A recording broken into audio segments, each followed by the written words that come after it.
In this video, I'm going to be walking through how you can use the Poisson distribution as an approximation to the binomial distribution.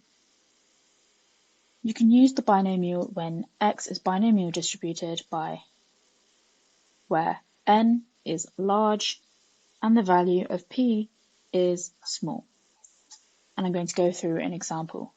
So example 1, in a manufacturing process, the proportion of defective items is 3%, therefore p 0.03. For a batch of 100 articles, n is 100, use a Poisson distribution to find the probability that there are fewer than 4 defective items. So we know that lambda is np, which is 3.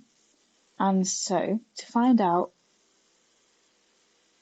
this where is less than 4, we can also write this as less than or equal to 3.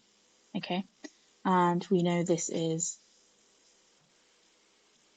and we can use our calculator to figure out that this value is 0.6472. Part 2, there are exactly 2 defective items, so we know that the distribution, the Poisson distribution, is this, but now we want to find the probability that's x over 2. You can either use the formula or you can use your calculator, and just to save time, I've used the calculator, which gives us 0.2240.